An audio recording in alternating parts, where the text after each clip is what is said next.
कानपुर जाती ट्रेन में मिली तलाकशुदा पत्नी। सर्दियों की हल्की धुंध वाली सुबह थी।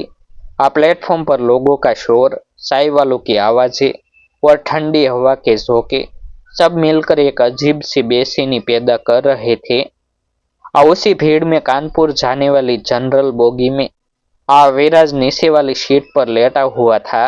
लंबा सफर और ठंड और रात भर की जाग, उसका शरीर थक चुका था। लेकिन नींद अभी भी आंखों पर भारी थी। अचानक ट्रेन झटका खाकर रुकी और एक बार फिर चलने लगी। हिलते हुए शरीर से वह जाग गया। उसने आंखें खोली और सामने जो दृश्य था, उसने उसके दिल की धड़कन रोक दी। खिड़की के पास बैठी एक पुरानी साड़ी पहने, शांत चेहरा और झुकी हुई पलकें, वो तन्वी थी। तन्वी और उसकी तलाकशुदा पत्नी। न माथे पर बिंदी, न गले में मंगलसूत्र और आंखों में उतनी ही थकान आज जितनी विराज ने पिछले 3 वर्षों में महसूस की थी। विराज ने खुद को संभालने की कोशिश की। 3 साल हो चुके थे। 3 साल पहले दोनों ने कोर्ट में आखिरी बार एक दूसरे को देखा था और आज अचानक वह फिर उसके सामने थी। उसी ट्रेन में, उसी डिब्बी में, एक हाथ की दूरी पर। तन्वी को अभी पता नहीं था कि विराज जाग चुका है। वह खिड़की से बाहर भागती पटरी को देख रही थी, जैसे पुराने दर्द को हवा में उड़ा देना चाहती हो। विराज ने धीमे से करवट बदली, पर नजर हटाए बिना। इतना बदल गई या मैं ही बहुत दूर चला गया? उसके मन में कई सवाल थे, पर बोलने की हिम्मत नहीं। कुछ पल बाद उसने खुद को रोक नहीं पाया। वह धीरे धीरे उठा और तन्वी के ठीक बगल में जाकर बैठ गया। तन्वी चौंकी। पहले उसकी आंखों में डर, फिर पहचान और फिर एक लंबी खामोश सांस। विराज ने हल्की हंसी के साथ कहा, अब भी शादी नहीं की? और तन्वी ने उसकी आंखों में देखते हुए कहा, आपने की क्या? नहीं। यह खामोशी दोनों के बीच आकर बैठ गई।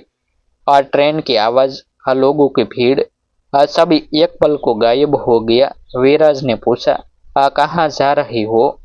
और तन्वी ने अपनी साड़ी ठीक करते हुए कहा, कानपुर। मम्मी की तबीयत खराब है। भैया के घर रह रही है। उन्हीं से मिलने जा रही हूँ। और आप? मैं भी कानपुर ही जा रहा हूँ। विराज बोला। दोनों फिर चुप। विराज ने धीरे से पूछा, आजकल क्या करते हो? तन्वी ने मुस्कुराने की बहुत कोशिश की। पास के एक निजी स्कूल में पढ़ाती हूँ। 6000 मिल जाते हैं। बस गुजर बसर हो जाती है। विराज को वह दिन याद आ गया। तलाक वाले दिन उसने कहा था, कुछ पैसे ले लो तन्वी, आगे काम आएंगे। और उसने साफ मना कर दिया था।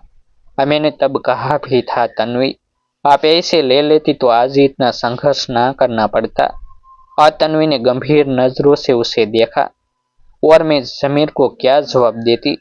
मुझसे गलती नहीं थी। फिर मैं चंद पैसों के लिए खुद को क्यों गिराती? विराज की नजरें झुक गई। उसके पास कोई जवाब नहीं था। कई बार आदमी गलतियों को सबक के बाद समझता है।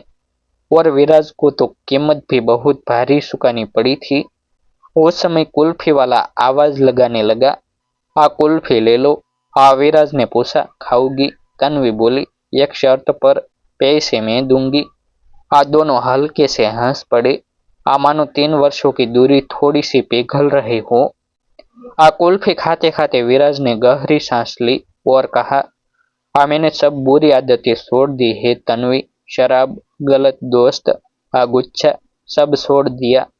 जो बातें तुम्हें दुख देती थी, वो सब मैं बदल चुका हूँ। तन्वी ने उसकी तरफ देखा। उसकी आंखों में दर्द था, गुस्सा नहीं। बस एक थका हुआ दर्द। अब क्या फायदा विराज? उसकी आवाज रुक रुक कर निकली। अगर तुम समय रहते बदल जाते तो ये रिश्ता टूटता नहीं। मेरे दो बच्चे होते आज। विराज का दिल बैठ गया। तन्वी की आंखें भर आई। तुम्हारे गुच्छे, शक और तनाव में मेरी जान धुल गई थी। मेरे 2 गर्भपात हुए। तुम्हें पता है विराज, हमें अंदर से टूट गई थी। आज मेरे 2 बच्चे होते, एक 7 साल का, एक 5 साल का। मैं भी किसी की माँ की तरह उनके टिफिन बनाती, स्कूल छोड़ती। उसकी आवाज घूट गई। विराज पिघल चुका था। हर शब्द उसके दिल पर किसी चाकू की तरह सल रहा था। कुछ देर बाद उसने बहुत धीमे से कहा, अब तो मैं बिल्कुल अकेला हो गया हूँ तन्वी।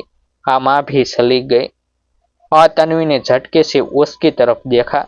सुमित्रा माँ, वो तो ठीक थी जब मैं गई थी। विराज की आंखें नम हो गई। मुझे हर रोज कहती थी, बेटा तन्वी को ले आ, ये घर उसके बिना सोना है।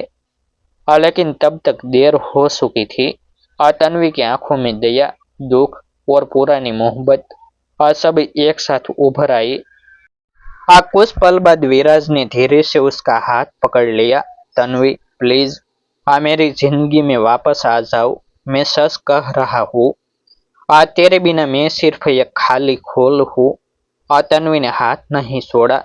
बस धीमे से बोली, आप पहले क्यों नहीं समझे विराज, आप पहले क्यों नहीं। ट्रेन अगले स्टेशन पर रुक गई। यही वह स्टेशन था जहाँ तन्वी को उतरना था। लेकिन वह नहीं उतरी। वह विराज के कंधे पर सिर रखकर रोने लगी। 3 साल का दर्द, 3 साल का गुच्छा, 3 साल की दूरी आज बह रहा था। और शायद उसी पल उसने एक फैसला कर लिया। उसने अपनी आंखें पोंछी और खिड़की से बाहर देखते हुए कहा, शायद मेरी मंजिल अब यह स्टेशन नहीं, वो घर है। आज जहाँ किसी जमाने में मैं बहू बनकर आई थी। विराज ने उसकी तरफ देखा। उसकी आंखों में उम्मीद की रोशनी थी, वो रोशनी जो उसने बहुत पहले खो दी थी। ट्रेन आगे बढ़ रही थी और 2 टूटे हुए दिल धीरे धीरे फिर एक दूसरे की तरफ लौट रहे थे। ट्रेन अपनी रफ्तार से आगे बढ़ रही थी, लेकिन तन्वी और विराज के दिलों की रफ्तार उससे कहीं ज्यादा तेज हो चुकी थी।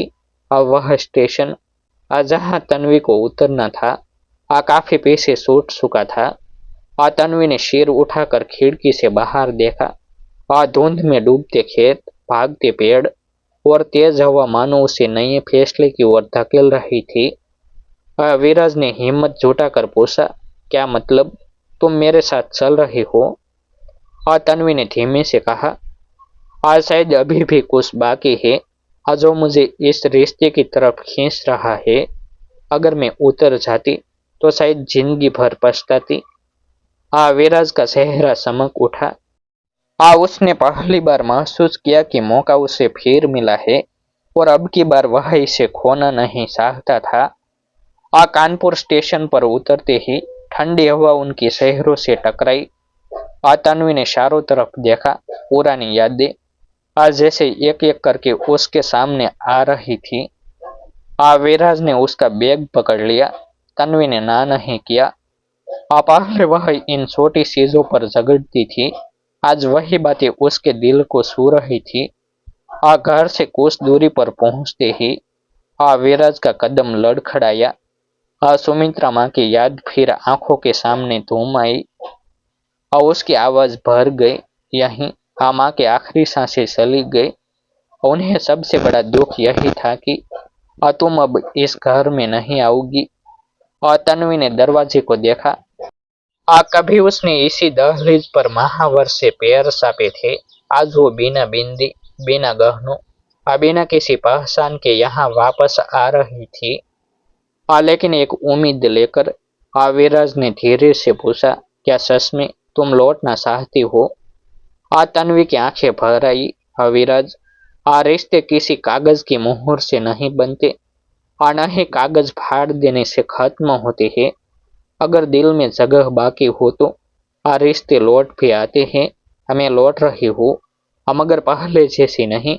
अब मैं सिर्फ वही घर चाहती हूँ जहाँ सम्मान, भरोसा और शांति हो।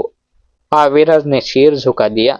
मैं वादा करता हूँ, अब हर दिन तुम्हें साबित करके दिखाऊंगा कि मैं बदल चुका हूँ। तन्वी घर के अंदर कदम रखती है। पुराना फर्नीचर, दीवारों पर लगी माँ की तस्वीर, सब जैसे उसे पहचान रहे थे। वह तस्वीर के सामने जाकर खड़ी हो गई। आमा, आपकी बहू वापस आ गई है। उसकी आवाज टूट गई। विराज ने धीरे से तन्वी के पास जाकर कहा, घर फिर से सजाएगी, नई तरह से, नई शुरुआत की तरह। तन्वी ने उसकी आंखों में देखकर हल्की मुस्कान दी। हाँ, मगर इस बार हम दोनों मिलकर सजाएंगे। क्योंकि टूटना आसान है, लेकिन टूटकर भी जुड़ जाना ये किसी किसी को नसीब होता है। दोनों ने मिलकर कमरे की खिड़की खोली। ठंडी हवा अंदर आई, पर इस बार सुकून लेकर। विराज ने तन्वी का हाथ थामते हुए कहा, अब ना रोना, हम दोनों फिर से वही जीवन शुरू करेंगे, जो बीच में टूट गया था। तन्वी शांत स्वर में बोली, अब की बार टूटेगा नहीं। और उस छोटे से घर में एक बड़ा रिश्ता फिर से जन्म ले चुका था। ऐसे ही नए नए वीडियो देखने के लिए हमारी यूट्यूब चैनल सब्सक्राइब करें।